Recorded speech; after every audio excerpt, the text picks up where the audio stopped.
This episode is brought to you by Me Undies.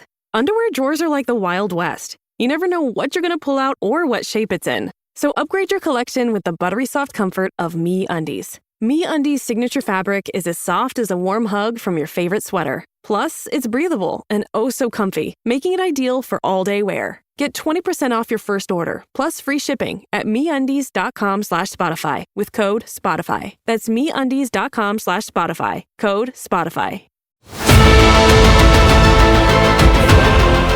You're listening to Saucepans and Sidesteps. Hello and welcome to this week's edition of the Saucepans and Sidestep podcast. Joining me, Big M, as always, the one and only Mr. Huw Griffin. Good evening, my friend. How are we?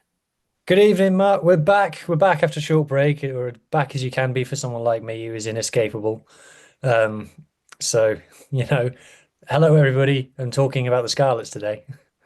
Yeah, I mean, anyone who does follow Huw, and I try, it's a lot. It's I a have lot. no idea. Even for me, like sometimes I look back on the content that I put out in the last week and I think, God, if anybody's watched even 2 of these, God bless them. Like, Right. even for me, it's a lot of me. Yeah, I like your weekend previews. Those little snippets. They're only a few minutes Thank you. long, so I can get on with them. And then every now and then you do a decent one. So I don't mean a decent one. I mean like one I'm actually. You know what? I fancy that one. Like Yeah. you did one with that analyst a while back. I really enjoyed that one. So a little plug on there for anyone who wants to listen to it. So we usually have a third, and that sometimes bounces between Lee Gio, we haven't really seen consistently in a long while. He's probably at home sleeping. It's past 6 o'clock now, so he's normally in bed. Then it's either Carwin or Benji, but Carwin had a little trip with you this weekend, didn't he? He did. He and I made a wonderful little headed on down to Newcastle Emlyn to take in a Welsh Premiership match. So we, as a podcast, as Saucepans and Sidesteps, we sponsored the match ball, which I thought might mean that we have the podcast logo printed on the ball. No, but that was probably a little bit over ambitious from my part. But we were delighted to be invited down, just delighted to sponsor them. We went down. Obviously, I think Carwin had been before. I assume so. He knew a few people there. I've never been, but it's an experience that I'll remember forever. It was West Wales is a beautiful place, obviously. So going there anytime is a treat, and just go the kind of we'll talk about the rugby match during the actual community bit, but one thing that I'll remember is just how friendly everybody was. And when I walked through the door, because I didn't know where I was going, I've been there before, so I walked in the door of the clubhouse, and a bloke comes up to me and goes, "Are you Huw?"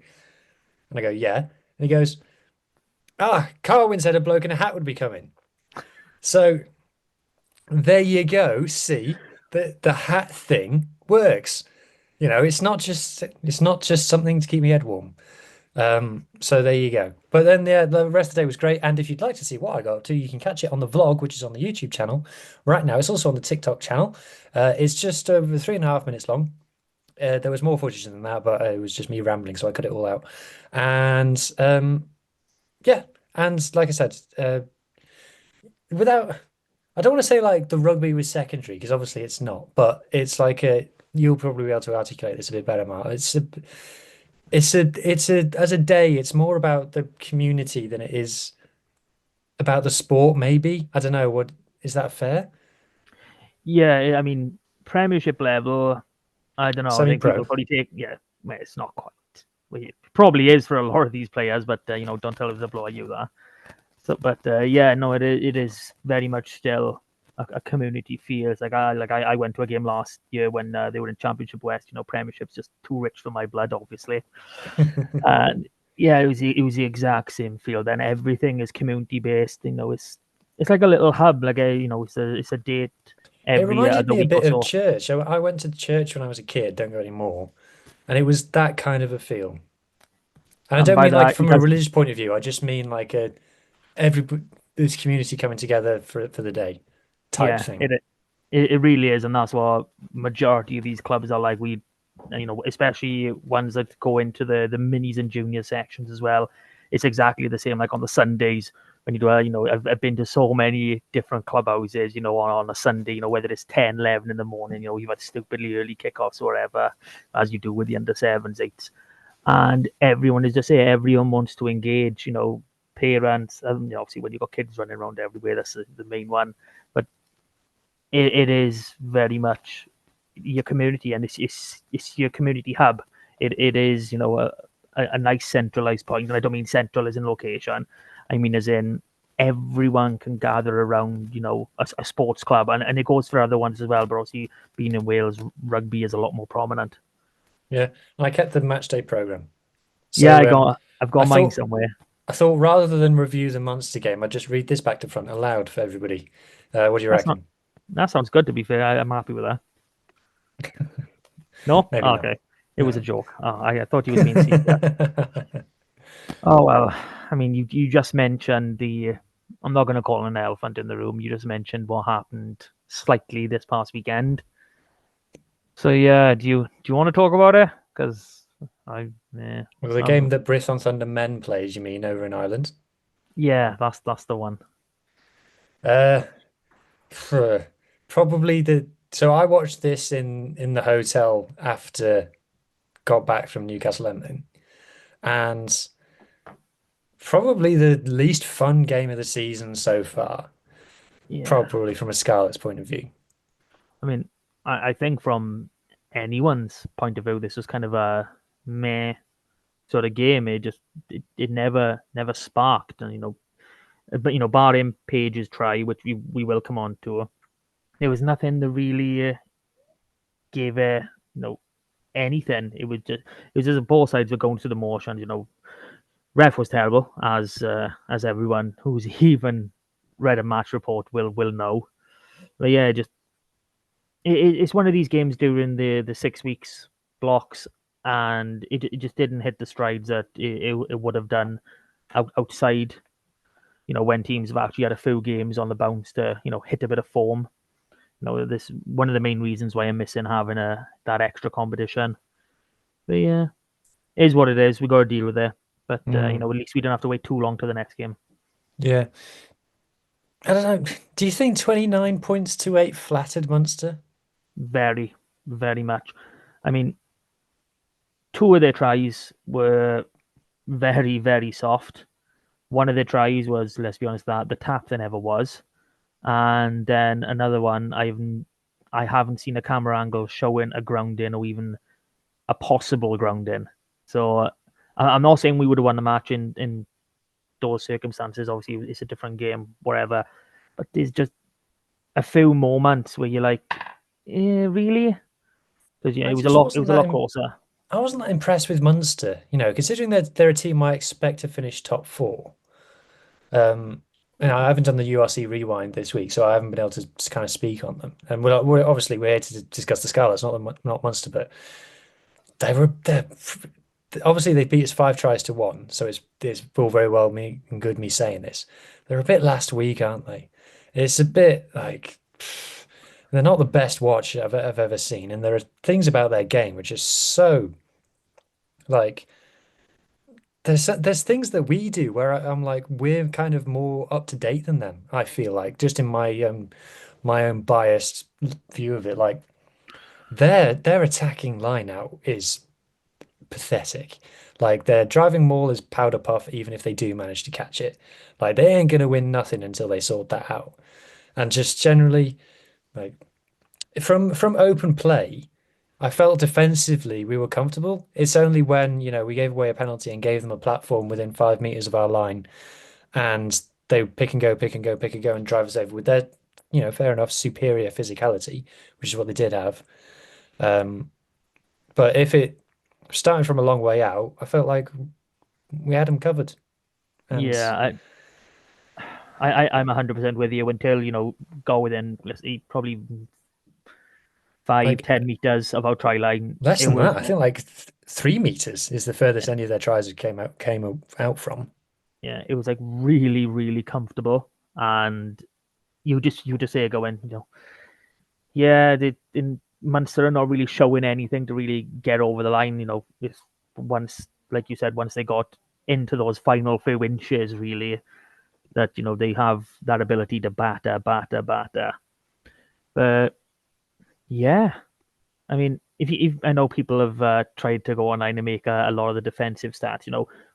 Uh, we had a better tackle percentage success rate than them, which is kind of weird considering we attempted Well, something yeah, like shall we talk? yeah, we attempted something like 270 tackles and they attempted less than 70 and we got a better success rate than them.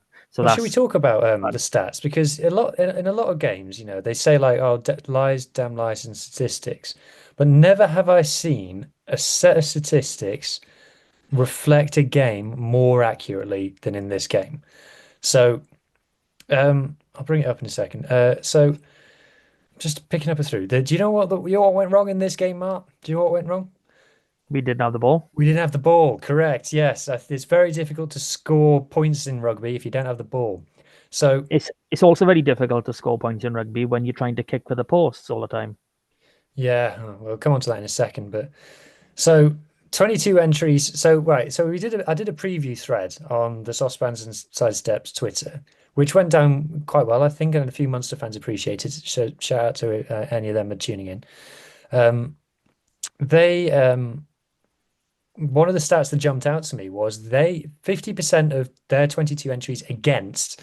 So when opposition get into their 22, 50% of the time the opposition score, which is the most of anybody. Like we're something like I don't know what we are, but like less than 40 is normal. So we got into their 22 twice and we scored a try. So there you go, 50% of the time. It works every time. And that's kind of what was a bit disappointing for me. Taking the three, you're playing a team that 50% of the time you get into their 22, they're going to let you score. Why are we taking the three? And we talked about this on the last pause. Like Munster have had one penalty goal all season, one in 11 games, one penalty goal they've taken. And look, they've shown in this game why we should be doing that. So I don't get why we were taking 2 shots a goal early. You weren't Munster averaging scoring 25 points a game. You're not going to beat them kicking threes. So No, I didn't get that, mate. no. It just baffles. Like we have spoken about this previously, but it was literally a case of 90 seconds into this game, we won a penalty, and I can understand it if it was 90 seconds left, and I don't know, maybe we were 9 or 10 points away, and not very likely looking to score, to give ourselves a losing bonus point. But in this scenario, when you've still got 78 minutes to play, nothing has been tested yet. Why go for it? Especially, okay, I would normally expect Lloyd to make this kick, but it's not a gimme either. It was well over 40 meters in Ireland. That wind can pick up any time, which we saw in a few It other was windy matches in how West fun it can Wales be. this weekend, though. I can tell you that from personal experience. But the defensive stats, obviously the ones that everyone's talking about. So Munster made 59 tackles. We made 241, which Yes, is a lot. Like I said in the thread, we need to be prepared to make over 200 tackles, and we did that. we We made almost made 200 300. tackles. Yeah, Um, and it's like they just wore us down. I think that's what yeah, it was. They like I know I've said in the past like, oh, we're a team that likes to play like we don't like a lot of rucks. 34 rucks is not a lot of rucks taken to the extreme. Like in 18 minutes of rugby, 34 whole rucks. It's like there's being a team that's happy to be without the ball, and there's that. Like overall possession. Look at these possession maps. So for people listening on audio, oh come on. For people listening on audio, Scarlets had 26% of the ball in this game, and we had 80% of our 26% in our half. In our half, Mark. Like, what are we supposed to do? 3% of possession in their 22. They had 44% of their ball in our 22. Like, this is why we lost the game. Like, what do you put that down to? Why couldn't we get out of our half? leadership. I'm putting that down 100% leadership. I honestly I've watched this game back, and just looking like I know I said that defensively we were comfortable outside of that last few meters. I'm thinking, and obviously I know he was unavailable, but if Josh McLeod was in this starting 15, I think we win this game. I honestly do, and it's not to say that Josh is a much better player than who we had currently, whoever he would swap out. It's just a case of that leadership he brings, especially in the attitude towards defense, in going into rucks and creating havoc. He gets people behind him doing the same thing, and quite frankly, I think that's what was missing. I don't think we have many natural leaders as such. I think we got a few people to lead by example. Fafita and Lousy, a clear personnel that that is applicable for. But in terms of someone who is incredibly vocal, who will get up on everyone, who will raise them, we don't have another player like that as such. Yeah, I do think that the back row selection was a bit of a mistake, to be honest. Look, we've said a million times on this pod, Fafita and Plumtree together doesn't work. And I think, in this game, knowing what we're going to face, in that we're going to have to make 200 plus tackles, and we're going to have the thing about Fafita and Plumtree is they're both our two best at stealing the line out. You don't have to steal Munster's line out. They'll drop it on their own. So, you don't need to worry about that.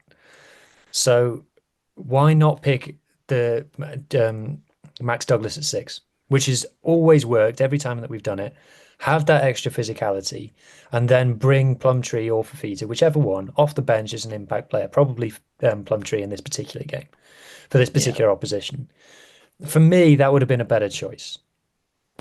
Yeah, I can't argue with that. I mean, that was probably as good as we could expect. In terms of the 23 that was named, that was probably the best 23 available. One player I am really happy to see back, and we got to see him back pretty early, was Sam Wainwright. I've said it multiple times. I think he is incredibly underrated. He is 26 years old. He's been here. He's only played. I don't even think he's had. Yeah, he's had 2 calendar years and a bit with us.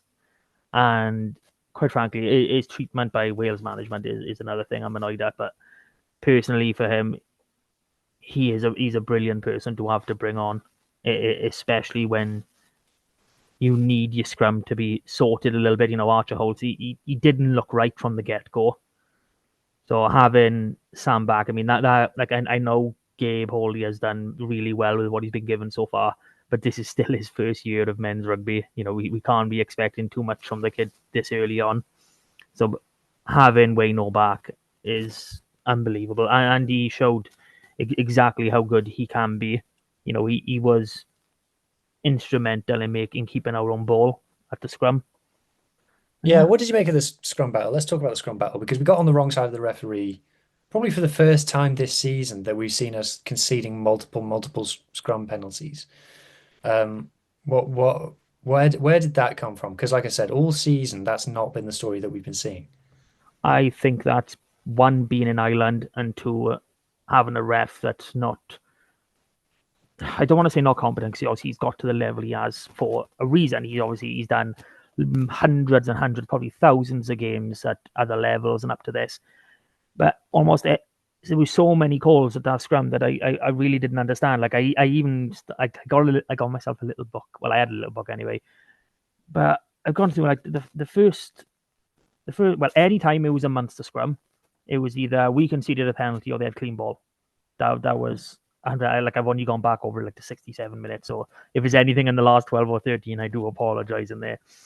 But it was a case of straight away, that first scrum, they tight, Jaeger started angling in and they were driving up, and they got a penalty.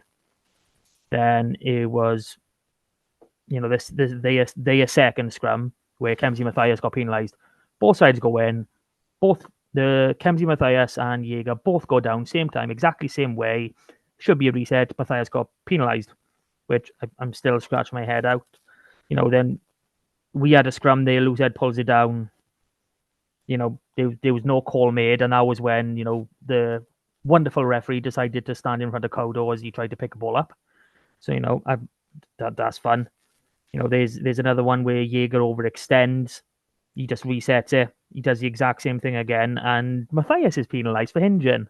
And you can, when you look back at these things and you watch it more and more, you can see when it's an overextension or when it's a hinge. And I don't think refs have watched quite enough scrums, which is really, really weird to say, and actually taken that much of an active interest to know what is actually happening. They what is that? That's on the half time. Their loose head is literally knee on the ground. They just say play on. Yeah, I remember that one particularly. I think I put it in the group chat of like their loose head's got his knee on the ground here in that scrum. That's not the first time. Just play on. Yeah, that loose head, same again. 56 minutes. Loose head is down. A couple of minutes later, the tight head goes down, and it's just reset. Another one that a few minutes later again, so 61 minutes in, their tight head pops up, but Ryan Elias got penalised for it. It's just baffling to watch, and I don't want to bash a referee. I never want to bash a referee, but it's a case of we know refereeing is an issue in this league, and it needs fixing. And when you go back and review this game, if you pull someone in, any scrum coach, I mean, let's be honest, they should have scrum coaches, deal with referees anyway to make sure the officiating is up to a decent standard regardless. They will tell you, where things are wrong. Like, don't get me wrong, I'm not saying our boys were 100% perfect, 100% legal all the time. Matthias needs to work on where that bind is because he's pulling down a fair bit. He needs to get his elbow up a bit more. But there's so many little issues that could be resolved with, just a conversation in some cases. A couple hours with someone who really knows what they're doing. Just to like a masterclass as such, just to say, look, this is what's happening. This picture that you're seeing right now, this is what's happening. Because it is so easy to tell and recognize once you know. Yeah, no, I appreciate you going through that, mate, because it was, like I said, it felt like the referee thought he was refereeing last season's Scarlets. And so he just kind of went with that. Because like I said, like what we saw against Munster at times is not what we've seen so far this season. So it was quite jarring to go back to that from last season. Yeah, but I think from my point of view, just like final points on the game before we break down the try, it was disappointing how much respect we gave Munster, and it was disappointing. It's not the worst performance. I'm not tearing my hair out at this performance. It's not the worst performance I've seen from the Scarlets. It's probably the least fun game to watch as a Scarlets fan this year because we never had the flipping ball, so there was nothing to cheer much about. But it wasn't like a disgrace. I'm not calling for anybody's heads or anything after the back of this performance, but it's a little bit disappointing that we didn't have like a plan for them, right?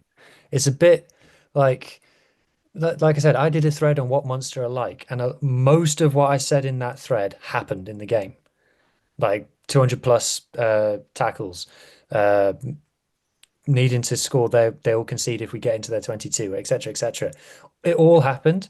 So to not like plan for that, like if I give an example, their star players that I called out: Tom Farrell, the centre, Gavin Coombs, number 8, and Tom Ahern, who was playing lock in this game. He's kind of a lock 6 hybrid and plays as an edge forward. If I then go to like the URC stats page and look at the players who were called out for Munster, top tries, Gavin Coombs; successful carries, Gavin Coombs; defenders beaten, Gavin Coombs; meters, Tom Ahern got their first try; offloads, Tom Farrell. It's like, you know what you're getting from Munster. You just need to, like, 10 minutes on any like freely available stats website will tell you who their top players are and how they're going to play. So to not have come up with a bit more to disrupt them is just a bit disappointing for me. I would have liked to have thought that we could have come up with a one-off tactic for this game to knock them off their game, and we didn't do that. I'll be honest, I don't even think we needed a one-off tactic. Like, we'll come to this. We've seen from the tries that we score a lot of tries from first phase, and we score a lot from set piece. We had 4 scrums in that first half. Why didn't we just have a strike play from every single one? Because we've shown that we're more than capable of doing it. Look, if we're going to be tackling all day, these are the situations we have to take advantage of. I know there was one instance where, Johan Lloyd, I think Johan Lloyd and it must have been Steph Evans were like way, way too close to each other. And Johan throws the pass even though it's going to no man's land. But we are such a strong attacking team, especially our first phase. Like you've pointed out, and we've physically seen it. Why are we not trying more?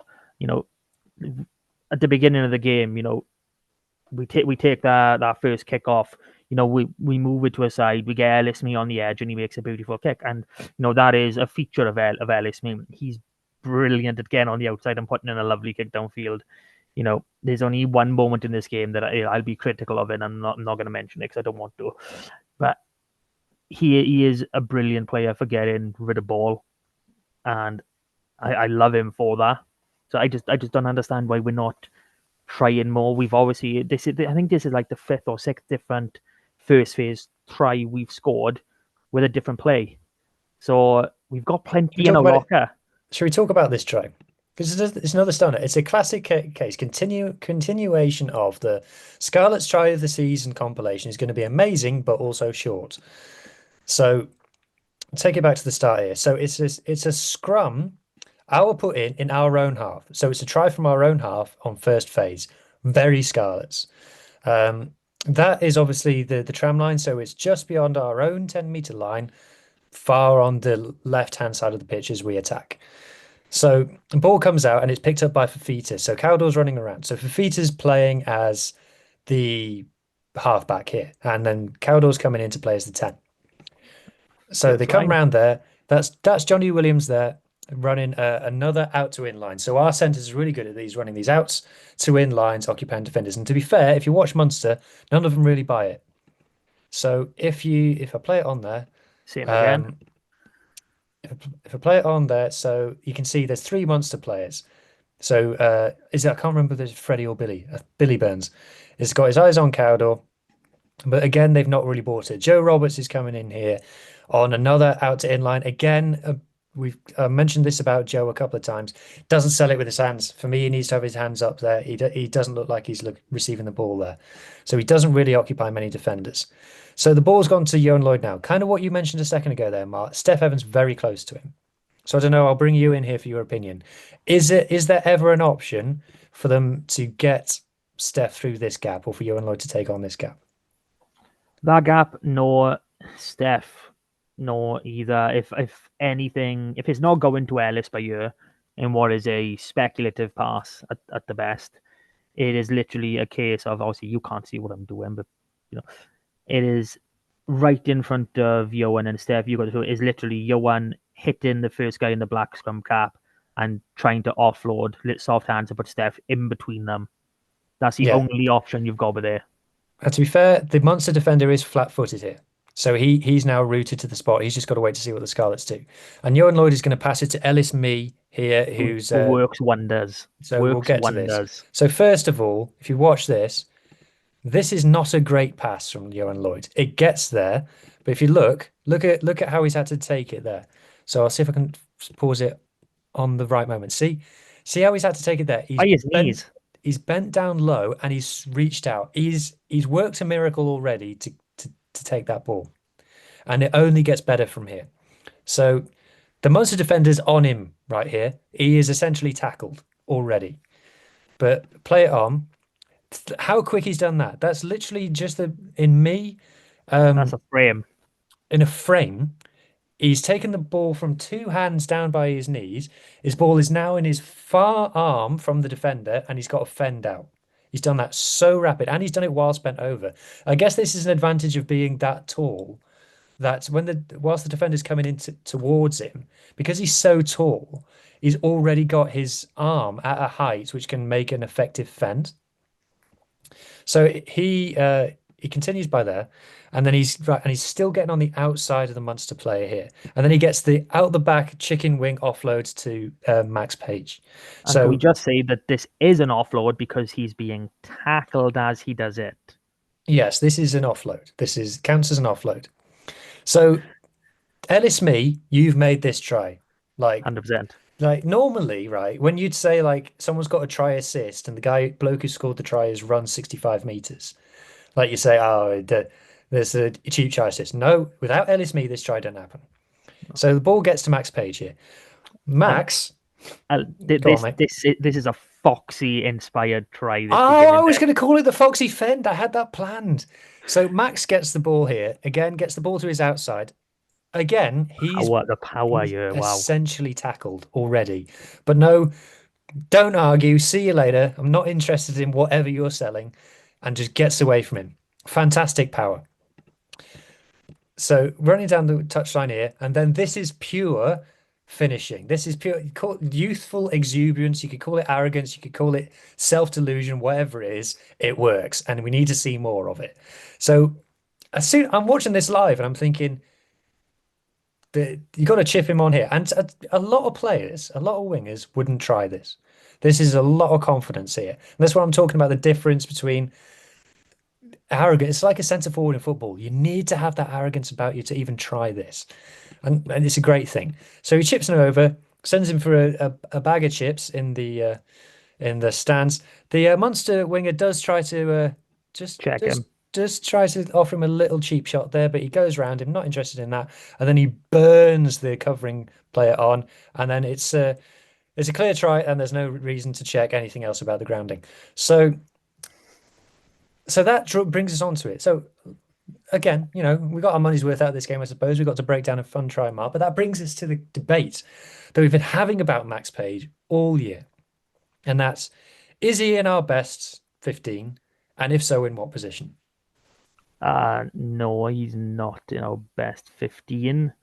There's an argument that maybe he's in our best 23 and wearing that 23 shirt. But, for me, he's got that X factor. We can see that he can play 13 and back three. We have got someone who's watched a fair bit of him in the age grades, who was fully under the belief that full back is actually his best position. But, being 5'2", he's never going to be a full back. So I think we can just put that one to rest. But yeah, he wants to play 13, and as much as I hate saying it, the only way he's going to get better as a 13 is by playing 13. Having games on the wing only helps so much. So, in my opinion, we need to get him somewhere playing 13, and quite frankly, the Drovers isn't enough. It's not a high enough standard. The kid has got so much talent, and I hate saying that we need to loan him out somewhere to give him this opportunity as a 13. I could quite happily have him wearing the 23 shirt every single week and come on and obviously not do things quite like this, but this is what he's capable of. He's got that top end pace. There's no one and he's else in got the that Scarlet power. squad scoring tries like this at the moment. This is his third or fourth of the season in this kind of vein. I mean, out and out pace, yeah, it is No, stupid. it's more like Eye of the Tiger stuff for me. It's more the kind of like I'm going to, because his finishes of like beating a man, like having to do like boxer tricks, go to the toolbox to find something to get over the line. You think about the first try of the season against Benetton, And is one against Zebra, now this one. Like, so for me, I've got a kind of a different view of I don't mind leaving him on the wing for now. The reason I say that is he's 20. Like he's got bags of time. Like Joe Roberts is 26. Like he's got 5 years to learn to play 13. We don't need to rush him into it now. I'd say when you've got someone who's in this white hot form who can get to the try line, why not get him in situations like that where he's going to get one-on-ones, which he can clearly like contribute. Like, do you remember he scored a try for the Drovers towards the end of last season? I think he scored a hat trick or something in a game where recently, yeah. he just get into the try line. And for me, and look, the Scarlets backline is unbelievably competitive because you've got a Welsh international in every position. But I think at 13, like you said, he's going to have limited game time there because he's got Johnny and Joe in front of him. So he's either waiting for he's waiting for one to be injured and one to be with Wales, basically. Yeah. Now, the wing is almost equally as competitive, where you've got Blair Murray there, Ellis Mee there, who's been an absolute revelation. But Max Page is scoring tries in a manner that no one else is. So for me, I'd say he's going to end up as a 13. There's no rush. For now, let's use him on the wing because he's scoring the tries. Yeah. I mean, I've just checked now. Joe Roberts is 24. Wow. Is He's he? I thought he 25. was like 26. He's 25 in a couple of months. Wow. Wow. That's a shocker. But I get what you mean. But I think the issue I have is his all-round game. When he's done all right when he's been called upon defensively. There are moments where he does get caught out, but that again, that is experience more than anything. That's not. He doesn't have the ability. He just doesn't. He hasn't had experienced that enough times to know which decision to make, which one is the least probable negative outcome, and obviously that will come. But I'm looking at our outside backs, and I don't know how we find a spot for him. If we're gonna guarantee us one of these a game, then yeah, 100%. But the realistic approach is he's not gonna get this once a game. He's not gonna be in this position where he can go 1-on-1 or even have a clean outside break and make those decisions, on the fly. So that's where my head's at. I've got no doubt that so long as he stays injury free, that he's gonna have one hell of a career, and it might end up staying on the wing. Especially internationally, I don't know how. Obviously he's obviously got international ambitions. He's a kid playing rugby, especially in Wales as well. I don't see how, as someone who is let me get his actual height up here. I don't want to be disrespectful to the kid. As someone that's 5'10", he is literally borderline for how tall you want one of your centers, because you come up against someone like Ellis Mee who just spent 6 years basically in the gym. You're losing that battle every day of the week, like we saw with Tom Ahern and Cowdo. You're losing that battle. I think Cowdo might actually be a bit bigger than him, or at least the same size. Yeah, the exact same size. So that's my issue, and I know it's being more to the negative, but yeah, the kid's got a bright future, regardless of anything we say, anything we believe. What his best route forward is who knows? I mean, I'm happy to see him wear that 23 shirt, but yeah, playing him for a full 80, it does give me the jitters. It really does. All right then. So is that everything that we had to say on the Munster game then? I think so. I haven't really done. I haven't wanted to look too deeply into this. So yeah, we'll say yes, and if there's something we haven't said, we'll just forget about it. So that brings us on to the Thunder, doesn't it? It does. Ooh. It does. So, do you want to say it or can I say it? You say it. Go on. You are more invested in this than I am. The Thunder won a game of rugby. Woo! At home at the park. The park is a fortress. Yeah, we beat Edinburgh, who I thought were going to be amazing, and it turns out are actually a bit rubbish. They lost to Glasgow. What? Yeah, they lost to Glasgow at the weekend. Wow. Like, don't get me wrong, I did call this a few weeks ago. I said the only chances of us winning would be the Edinburgh return and the Glasgow games. But wow, losing them. Okay, let's talk about Thunder. So some beautiful tries in this game. It was an exciting game, first of all, competitive, plenty of scores. Went down to the wire, and yeah, there were some frustrations. We're not fixed. Like there were some moments in the game which would have your head in your hands. Especially, the Gwalia are going pretty bloody well at the moment. So um, if you go from watching Gwalia to watching Thunder, sometimes it is a bit of a shock. But uh, yeah, some brilliant tries. And look, the best thing about the Thunder, and it has been all season, is the centres. And as was in this game, like three brilliant tries scored. Not just three tries in the whole game. I can't remember when we scored 5 or 6 in the whole game, but Too three of many. them came from the centres and were fantastic tries. Fantastic tries. Particularly the ones at end of the game. We were, I think, I want to say 1 point in the lead with 30 seconds left, and we had a scrum bang on halfway in the middle of the pitch. And I'm thinking, I wouldn't back us to go like keep ball for a few phases. So what are you going to do? Restart and just thump it long? That's what I'm thinking. Like Edinburgh had already carved us up from distance at one point.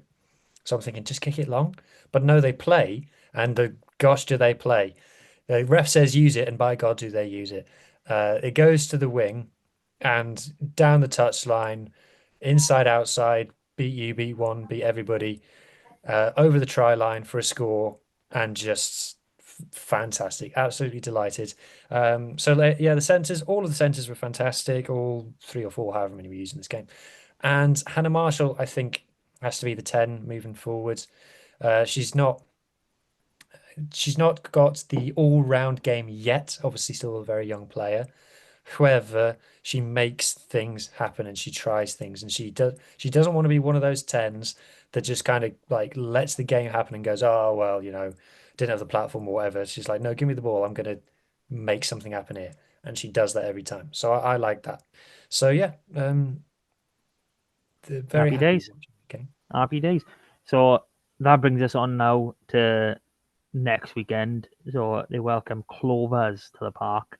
So 58-0 was the first fixture, and the only reason Clovers are not top of the league at the minute is because their game against Glasgow got postponed, and they would have awarded 2 points each. They would easily be, obviously only by the 1 point, but they would be top of this league right now if it wasn't for that, and that is, I fear, going to be the thing that's going to stop him from getting the title, which is really, really sad when you think about it. They're 2 points behind, those 3 match points that they would have had against Glasgow. It must be heartbreaking for them having that reality. Well, that almost be a reality at the minute. So, won a game, not convincingly, but played a fair bit better in fits and starts, maybe. So, are we getting on the scoreboard in this game against the Clovers? I would love it if we did. I would love it if we scored a try against them. Yeah, I hope so. And I just hope that we learned where our strengths are, because there's times this season we've tried to play. I mean, it's a development league, isn't it? So, yeah, we've tried to play like quote unquote the right rugby by keeping it with the forwards, but we're miles better when we get it to the centres. It's a So team from Llanelli. You know where to play the rugby. I know, I know, I know. It kind of reminds me a bit of Wales women under Johan Cunningham. Sometimes we'd like try and play like correct rugby by getting it to certain players in certain positions. And it's like, just give it to Cecilia Tuipulotu, like, and then she will crash over from 5 meters. It works. Why are we trying to do anything other than that? It's stupid. But it kind of with Brithon sometimes it's a bit like, stop doing pick and goes, give it to the centres. So that's what I would like to see. That's what you like, and we may well see it. Who knows? I am slightly looking forward to this game. Now, I'll be honest, I've missed a few. Been a very busy weekend. So, I think this last week was the only time I've seen the Scarlets game live this year. I really want to see that. So, yeah, I am looking forward to the Clovers coming down. So that takes us on to what is usually a very chipper part of the podcast over Yeah, and under at the 18s beginning have of won the the year. league, right, Mark? Yeah, they won the league phase. Yeah, that's I think that's all we need to leave at. So this year they changed it. They've added a knockout stage at the end, and I 100% agree. these boys need more games, but a knockout phase when there's only 5 teams feels a little bit iffy. I would have much rather them, just do double round robin. Would have made much more sense. So So yeah, are you saying it's a conspiracy? 100% conspiracy. So yeah, I actually, I think the boys actually went in at halftime up. I haven't seen any match reports. We've had some highlights on the So win WYU. hushed up, that's why, Mark. So Yeah, win no, covered up. I haven't even had the try scorers. Like normally, the Scarlets Academy page, literally they post the try scorers immediately underneath. I haven't Were even there seen any? that. That's what I want to know. Yeah, I've had to try and assess who they are myself. So that's gonna be fun. So I apologize if I get any of these wrong. But yeah, so Llandovery for the semi-finals, and we played a Cardiff team that has only managed to beat RGC this season. We beat them 51-19 at the exact same venue 4 weeks earlier, and we somehow go down 26-43. So I'm still scratching my head at how this happened. Obviously, not being there kind of makes it 10 times harder. So, of the 4 tries that we scored, I can 100% say that Thomas Williams scored 1 and Captain Ocean Williams got 2. We scored 1 from the back of a maul, but I can clearly see our hooker standing on the outside. So I've no idea who has actually scored this. It actually looks like, because of the scrum cap, it looks like someone wearing 16, but that wouldn't make sense. That really wouldn't make sense. But yeah, obviously, congratulations to Cardiff. They've been very poor in the group stage. I think they will even admit that themselves, and they've pulled it out of the bag for this one. They now get to go and play the Ospreys at Cap, has to be said, for the title, which it stings. It stings knowing how good our under-18s can be. But in the grand scheme of things, I think this will actually benefit the boys. It would be 2 years of Was there a not third place losing. playoff? I was led to believe that, but I haven't seen anything to confirm it as of yet, which is obviously we'll find out in the coming days, I'd hope. But yeah, I think it will benefit the boys having a competitive loss. Just this season alone, they've beaten every single team they've come up against. Leinster down at New Dock, they beat Ealing. The seconds even beat Ealing seconds as well. So they won all 4 of the group stage games where obviously you play everybody first, and then even if you go into last season, they just walked in and beat everyone. So they beat barring Leinster, who they've only played once. They've beaten every team they've come across at least twice, which is quite remarkable, really, when you think of how an under-18s work. How it's literally half a team There's something moves on fishy every going year. on here, Mark. I don't like it. Yeah, I'm not. No, let's not dig into it. Yeah. But Well, have you been paid off as well?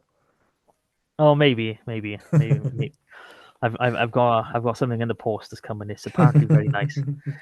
But no, boys need to learn how to take a loss. They need to know how to win knockout games, which again it's not going to come till a bit later in their careers. But it's good to be able to go in and say, okay, we're analyzing this from the loss perspective. Quite a lot of these boys, surprisingly, wouldn't have had that within the RAG Yeah, system. Griff Watkin, this is the first time he's lost at this level in 2 years, for example. So Was it Griff playing? yeah, I shook my head then, and I was like, I know one of the centers was different, but was it Griff? No, it was Harry Davis was the difference. Yeah, it was Griff Watkin and Tyler Davis. Griff normally plays 13. He plays he plays 13 for Llandovery, plays 13 everywhere, but no, he's played 12 this and the last game. But yeah, that's different for him. But no, it's the same. It's the same as Carwyn Jones. This is the first competitive game he's lost. In the Scarlet colours, and it's the exact same for the few boys. Ocean Williams, exactly the same.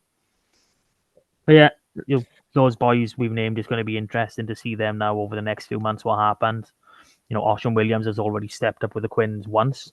Don Kossuth, who wasn't in this match, He's turned out for the Drovers early in the season. I am really intrigued to see how many of these boys will make an appearance in the SRC before season's end, and then obviously going into next year, it's going to be a big one again. We so many boys that have got high ceilings, or at least based off what we've got right now. It's a good time to be a Scarlet. Someone who I really like the look of is Nathan Davis, a tight end. He's second year now. He was with Wales 18s last year.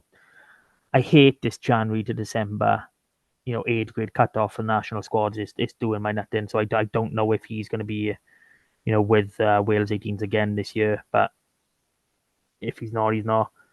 It's just we've already got Jack Pritchard, who has looked really good.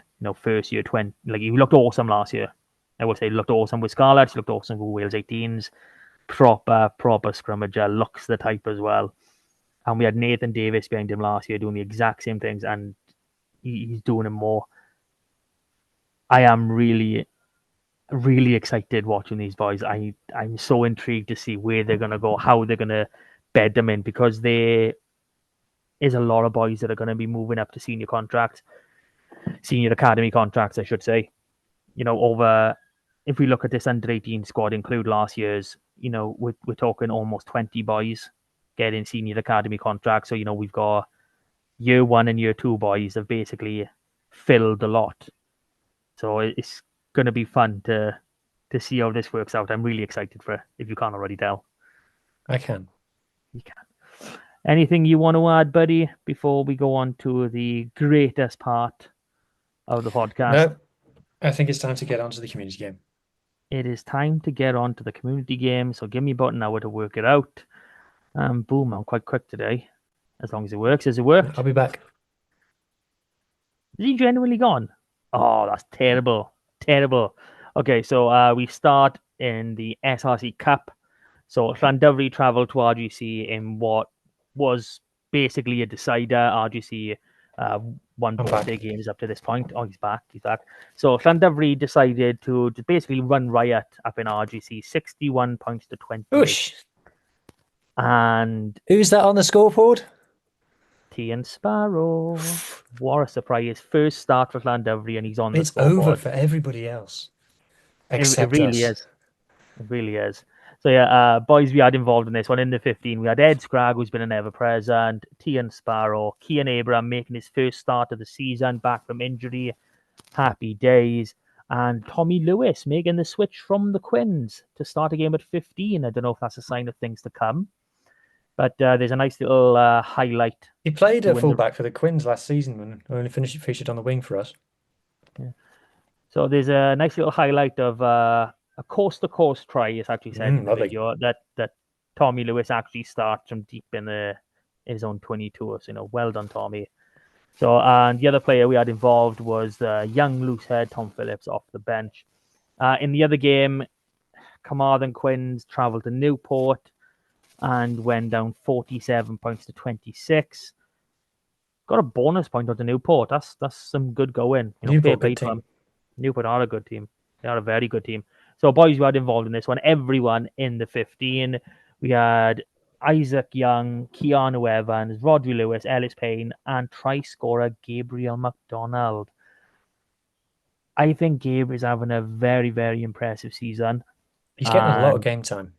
He is. He's well into double figures. If I'm probably gonna have to correct myself, but no, I have seen his name so many times, and he's grabbed quite a few tries as well, which is obviously great. Did he ever run out for us against Edinburgh? No, he's played in some of the development games. I think he must have played in the Exeter game last year, and I'm pretty sure. Wait, is it? Yeah, he played against Quins, but that was an academy game anyway. Where was it? Yeah, the Dragons development he played in this year. Okay. So yeah, he's add these extra games in. He's played a lot. I haven't changed my screen now, have I? No. Yeah, you're back now. I'm back. Okay. I probably shouldn't do that. Okay. So no games this weekend. The next SRC Cup games are coming on the 1st of March. Llandovery are hosting Bridgend. and Quins get a chance of revenge when they host Swansea. Mm. So, down into the Premiership, Llangennech winning 39-24 at home to Bonamai. Narberth just missing out 28-24 away to Newbridge. And the Saucepans and Sidesteps annual trip to Newcastle Emlyn saw the Emlyn go 21-47 down to Morgan Stoddard's Cross Keys. Shall I talk a little bit about the game? Go on, give us a minute. Go on. Yeah, started poorly. Krosky scored very early. The final scoreline's a bit harsh, well, very harsh, I think, on Newcastle Emlyn. They were winning 21 points to 20 into the second half, but Cross Keys pulled away. And I think you have to say fair play to Cross Keys.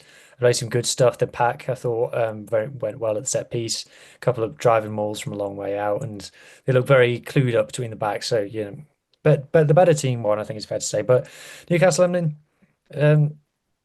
yeah, never gave up. Always going for it. A few nice breaks, a few tidy tries, very watchable. And the one thing that I quite liked about them was they threw to the back at the line out, like pretty much every time. I get a bit bored of teams who just throw to the front all the time. We're seeing that a lot in the Six Nations at the moment. Teams just throwing to the front. I'm like, come on, try something. Live a little. And they did that. So shout out to the Newcastle Emlyn line-out coach for getting them to throw to the back. Yeah, and to be fair to Newcastle Emlyn, they made a point last season that when there was 5 promotion spots in both Championship West and East, it was a case of why not have the 2 fifth placed playoff, or even just use whatever to determine which one goes up and create a nice 12-team Premiership. Obviously, the WRU did not go for that, but I'm not going to say Newcastle Emlyn are not long for the Premiership. They're just not long for the Premiership this year, and I think they realised that going into it, and they've had a hell of a crack at it this season. Fair play to them. They've had a good few wins. They got a draw in there as well. Well done to the boys. They've really represented, and they've done themselves proud. And the season's not even over yet. They've still got another 6 games. So keep on trucking strong, boys. So, fixtures for the Premiership. Again, they're not on till the 1st of March. We've got Narberth travelling to Cardiff Met. And a mini derby, Llangennech hosting Newcastle Emlyn. That's a tasty one to have a look at. Good game, that. So, down in Championship West, Crymych nilled 0-37 at home to Tondee. Tondee are one of the top-end teams, I will have to say that. Llanelli Wanderers 24-13 winners away to Dunvant. And Ystalyfera winning 25-12 at home to Ammanford. This was a bit of a shock to me, seeing Ammanford lose based on the run they've been having. Since the likes of T and Sparrow has come back into that side, but obviously they don't have T and Sparrow anymore, and they also haven't got Sam Potter either, who has been instrumental for them at 10. So it's a bit disappointing for them, to lose to Ystalyfera. No disrespect to them intended. But Ammanford were really pushing for, that top spot. But on the positive news for Llanelli Wanderers, Tata Steel drew with Kenvigill, which has basically opened up that first spot and basically given them free run to really go and take this league. So, well done, Wanderers, and let's see how you get on in your next game, which is the 19th of Feb, which is on Wednesday night at home to Trebanos. That's the only fixture in the coming week or weeks, I believe, in that before the 1st of March. Okay, down into 1 West, and Aberystwyth, who are still in first position, won 47-0 at home to Pencloud. 2 games called off in this one. Felinfol at home to Buryport, and Hendy travelling to One Eyelid. Haven't seen reasons, most likely flooded pitches, as you would expect. Kidwelly winning 13-12 at home to St Clair's, and Tenby winning 36-12 at home against Pontarddulais. 1 game this coming weekend, we've got Hendy hosting Kidwelly, the tasty one. 2 West Central, Brynaman's game away to Hoylecow was postponed. They don't play again till the 1st of March, which is away to Brinkethin. Down into 2 West, Fishguard won 45-14 at home to Whitland. Larne, who have kept first position, I have to say, because this could have gone the other way with Lampeter hot on their heels. 31-23 winners at home against Lampeter. Lampeter's first loss of the season. I honestly thought Lampeter were just going to do a little leapfrog and go above them, but obviously they didn't. So well done, Larne. Betos losing 26-20 away to Lacha. Milford Haven against Carmarthen Athletic was postponed and Gredig with the bye. Their next round of fixtures isn't until the 1st of March, where Larne travel to Betos, Carmarthen Athletic host Lampeter, Milford host Nancaredig, Whitland get to host Lacha, and Fishguard get the bye over into 3 West. We got Hartford West winning 24-14 away to Army United, Cardigan 26-17 winners at home to Kev Nathan. I don't know why I've got 2 teams. I know why now. So we have Techrois winning 31-10 away to Llangadog, and Llandailo winning 20 points to 15 away to Ponteberem. Tumble's game against Abereyron was postponed. Tumble were in first, but due to that postponement, Techrois have now taken over first position. I really shouldn't have done it like that. I don't know why I have. Okay, games not till the 1st of March, where we got Abereyron at home to Cardigan, Llangadog travelling to Kev Nathan, Tumble travelling to Hartford West, and new league leaders to Christ travelling to Llandailo, and Ponteberem hosting Amman United. 4 West A, Narberth Athletic 39-11 winners at home to Newcastle Emlyn Dreigiau. Neyland still top of the league, 62-12 winners at home to Llanybydder. Langham going down 42-21 away to Pembroke. St David's winning 15-0 at home to Crymych and Pembroke Dock with the bye. Fixtures 1st of March, Neyland travelling to Newcastle Emlyn Dreigiau. Langham hosting Narberth Athletic, Pembroke Dock Quins hosting St David's, Pembroke travelling to Crymych and Llanybydder with a bye. 4 West B, almost over, people, almost over. Pontiac winning 22-14 away against Binya. Pantavanna losing 90 points to 19 away to Fall Bay. Pennybank against first place New Dock Stars was postponed. Furness 10-3 winners.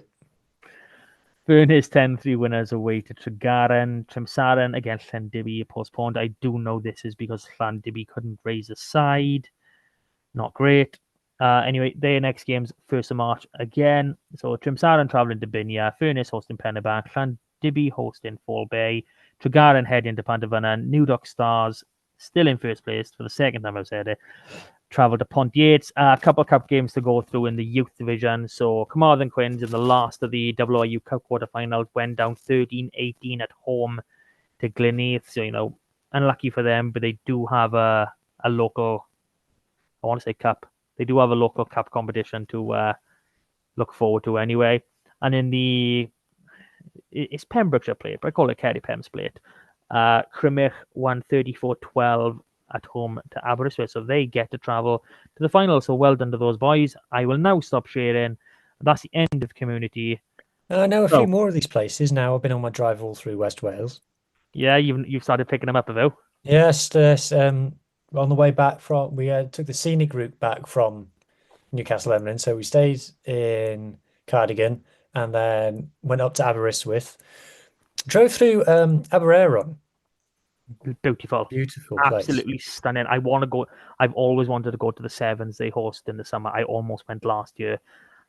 I just got tipped off at the wrong time. Wish we'd have stopped and had a wander around. Absolutely stunning. Yeah, and then up to Aberystwyth, and then we went across to Shrewsbury. So we drove down or up or round the A44 all through the mountains and things. Movingly beautiful part of the world. Loved it. Happily do that drive again any day. Next weekend, Newcastle Emlyn Dreigiau, you're at home. They are. They were talking about that at the game. But before we finish off the show, Mark, we've had a letter. Why? We have got to read it out. If someone sends us a letter, we've got to read it out. Yeah, someone. I wonder who this someone is. It's from Jack from Lucker.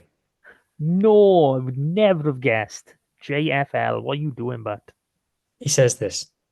Dear Saucepans and Sidesteps, is Geordie Barrett going to be on your podcast? It's just that I already told everybody that Geordie Barrett would be on your podcast. I even went so far as to make a funny video about Geordie Barrett being on your podcast and posted it to social media.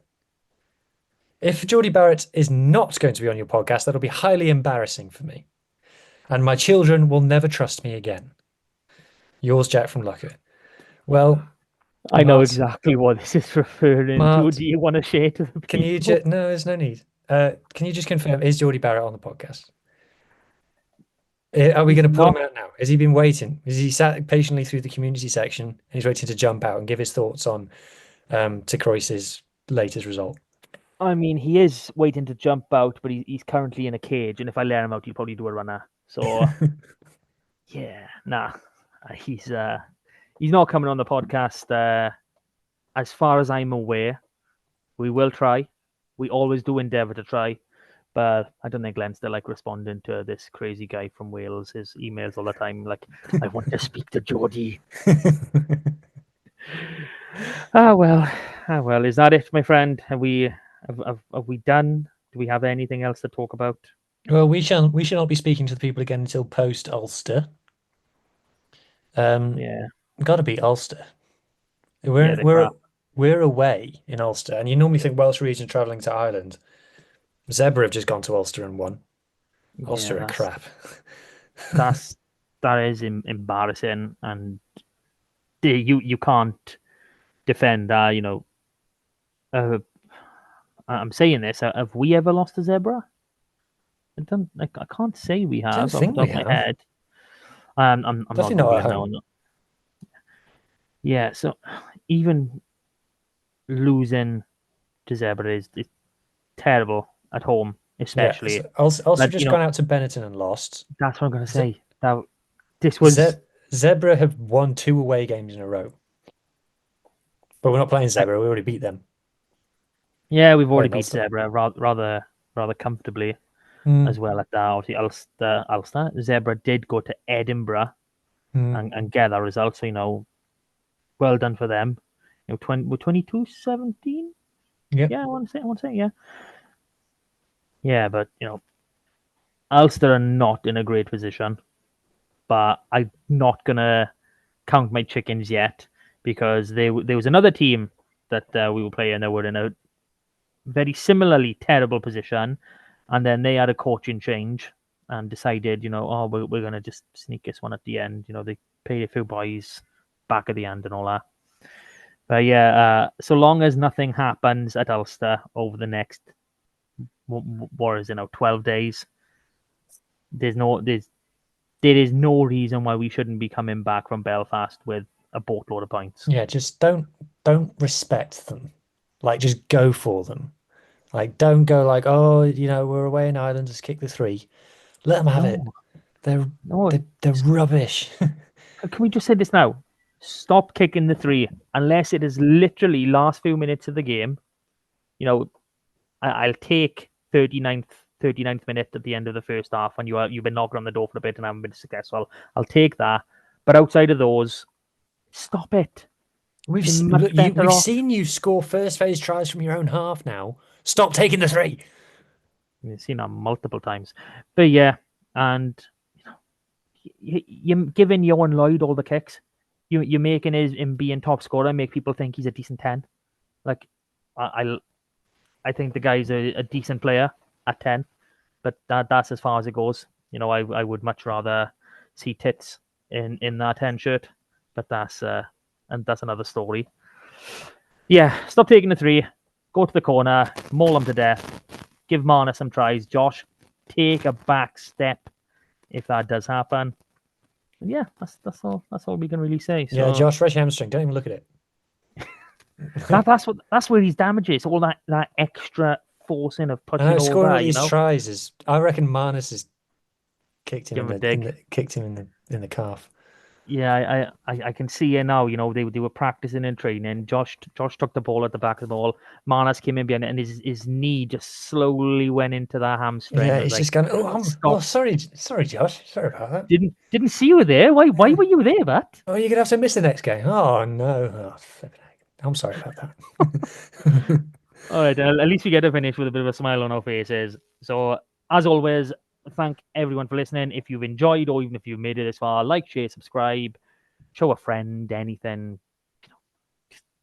Just engage with us. We love it. Cheers, Huw, for coming back time and time again. Still haven't sorted a nickname. Hat Boy just isn't right, even though it seems to be a good moniker. But so, until next time, thanks everyone, and we'll see you then. Bye, guys. Bye.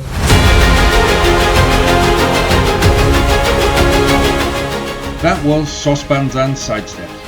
Please rate, review and share on socials if you can, and join us again next week for more of the same.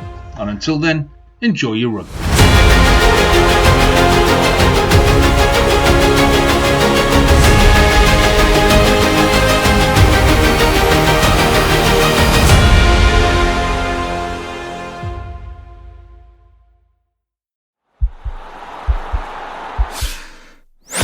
This podcast is part of the Sports Social Podcast Network.